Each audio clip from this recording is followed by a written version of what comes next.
बच्चों, आज हम बात करेंगे अबॉर्शन के बारे में, जिसको कहते हैं बच्चे का टू जाना या बच्चे का गिरा देना। नॉर्मली अबॉर्शन को हम लोग कैसे डिफाइन करते हैं? जब कोई गाय या भैंस को हम लोग नए दूध करवाते हैं और उसका एक जेस्टेशन पीरियड होता है, जैसे गायों में 9 महीने 9 दिन है, भैंसों में 10 महीने 10 दिन है, बकरियों में 5 महीने 5 दिन है। जब अपना समय पूरा होने से पहले जब कोई पशु बच्चा गिरा देता है और वो बच्चा मरा हुआ होना चाहिए, तो उसको हम लोग अबॉर्शन का नाम देते हैं। नॉर्मली गायों में जिसका जो टाइम पीरियड है वो हम 262 दिन गिनते हैं। जब कोई बच्चा पशु गिराता है, गायों में स्पेशली कैटल्स में 262 दिन से पहले बच्चा गिराता है, मरा हुआ बच्चा गिराता है, उसको हम लोग अबॉर्शन कहते हैं। लेकिन जैसे अब गाय और भैंसों से जो हम लोग नॉर्मली पशु पालते हैं, इनमें जो पशु नॉर्मली हम पालते हैं गाय या भैंसे, इनमें अबॉर्शन के कौन कौन से कारण हैं, ये हम लोगों को थोड़ा सा ख्याल में रखना पड़ता है। बहुत से ऐसे बैक्टीरिया हैं जिसको हम लोग कीटाणु बोल देते हैं, जो बच्चेदानी के अंदर पलते हैं, जिसके कारण पशु बच्चा गिरा देता है। इसके बाद बहुत सी ऐसे जीवाणु हैं जिसको हम लोग वायरसेस बोलते हैं। बहुत से वायरसेस की बीमारी के कारण भी जो बच्चेदानी में होती है, उससे भी पशु बच्चा गिरा देता है। उसके बाद कुछ एक प्रोटोजोन पैरासाइट्स हैं, उसमें भी ये बच्चा गिराने की समस्या बन जाती है। कुछ एक फंगल इन्फेक्शंस हैं, उसमें भी पशु बच्चा गिरा देता है। लेकिन कुछ इसके बगैर कुछ और भी कारण हैं, जैसे जो प्रेगनेंसी मेंटेन होती है, जो प्रेगनेंसी चलती है, वो प्रेगनेंसी हार्मोन्स के कारण चलती है। अगर किसी बीमारी में जो प्रेगनेंसी के हार्मोन्स का लेवल बरकरार ना रहे, लेवल कम हो जाए, तो उसमें भी बच्चा गिराने की प्रक्रिया बन जाती है। इसके एडिशनल भी कई बार जो हमारा लोकल एनवायरमेंट्स है, जिस मैनेजमेंट में हम पशुओं को पालते हैं, अगर एनवायरमेंटल टेम्परेचर ज़रूरत से ज़्यादा बढ़ जाए, तो उसमें भी पशुओं में बच्चा गिराने की समस्या बन जाती है। इसके एडिशनल कुछ एक मेडिसिन्स हैं, जब कोई पशु बीमार हो जाता है, कुछ एक ऐसे मेडिसिन्स हैं जो नॉर्मली हम लोग अवॉइड करते हैं, जिसमें पशु के बच्चे गिराने की समस्या बन जाती है। लेकिन कुछ एक बीमारियों में हमें ऐसी मेडिसिन्स यूज़ करनी पड़ती हैं जिसमें भी पशु बच्चा गिरा सकता है। लेकिन इसके अलावा जो सबसे बुरी बात क्या है, कई बीमारियों की जो ट्रीटमेंट के बारे में या मेडिसिन्स के बारे में हम लोगों को, जो हमारे डेयरी फार्मर्स को पता ही नहीं होता। वो घर में कुछ ऐसी खुराक दे देते हैं जिसकी खुराक के कारण भी ये पशु बच्चा गिरा देते हैं।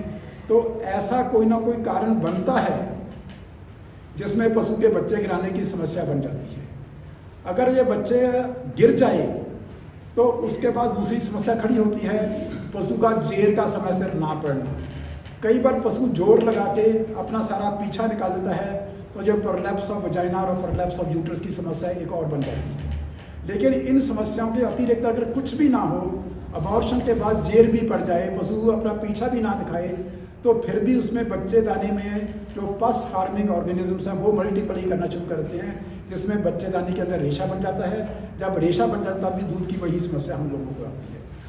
सबसे बेहतर आप लोगों को यही एडवाइस की जाती है कि आप लोगों को प्रेगनेंसी के बाद पशु की साम संभाल, पशु की खुराक और उसकी बीमारियों को इलाज करना चाहिए। वो इस ढंग से करना चाहिए ताकि उसकी प्रेगनेंसी मेंटेन रहे, और इसी कारण हम लोगों का जो डेयरी फार्मर्स है उन लोगों को फ़ायदा हो पाए। सर, पशुओं में अबॉर्शन ना हो या कम, उसके लिए क्या करना चाहिए? देखो बेटे, जो अबॉर्शन की बात है, मैं आपको एक फिगर्स देता हूँ। अगर हमारा 100 पशु का फार्म है, 100 पशु का फार्म है, जिसको हम लोग टेक्निकली बहुत साउंड तरीके से मेंटेन करते हैं, उसकी बढ़िया मैनेजमेंट करते हैं, उसका बढ़िया न्यूट्रिशन का ख्याल करते हैं, जो बहुत हमारे अच्छे हाईटेक फार्मर्स हैं, जिनको हम ये सभी बातें सिखाते हैं, सिखाने के बावजूद ही 3 से 5% अबॉर्शन दिस इज नॉर्मल।